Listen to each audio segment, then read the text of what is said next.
Hello everybody, welcome back to my channel. Today's video I'm going to talk about something that I happened to come across today at the checkout at the grocery store. It's this plastic container. It contained candy.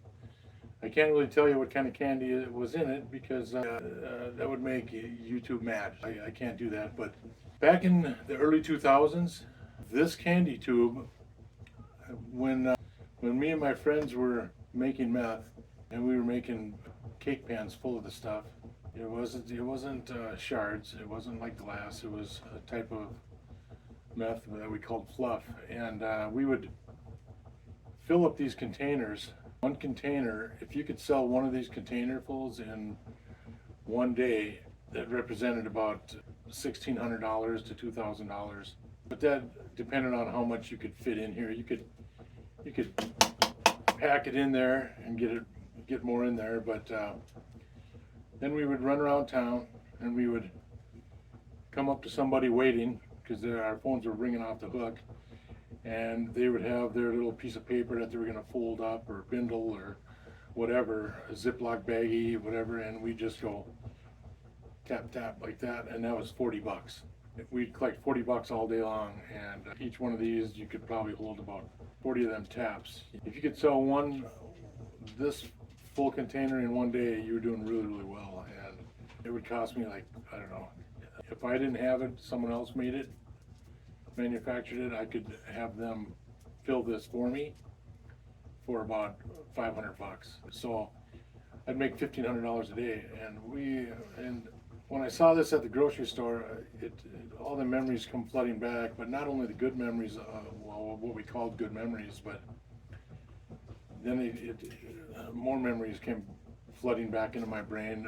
Like all the other people who were making it with me, they ended up going to prison, and I knew when to duck and cover while they were all getting caught and going to prison.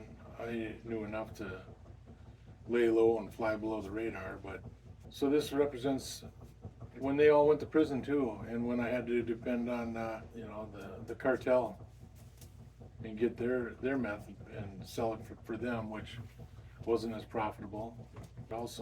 It also represents when they took the pills off the shelves, the pills that we were using to make it, and that's when I lost my house and my job and my business. But someone would make up a big batch of this stuff, and if I could talk them into trading a bicycle to fill this, that'd be good for me, because I would put together a BMX bike, and maybe it was worth 500 bucks.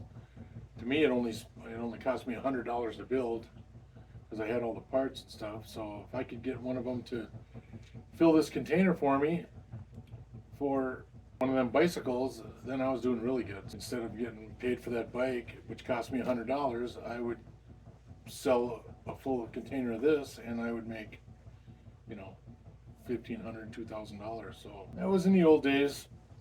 And this container, I couldn't believe. I don't know when they started selling this candy again, but for a long, long time, I never seen any of these containers around. So I had to buy one just to make a video about it.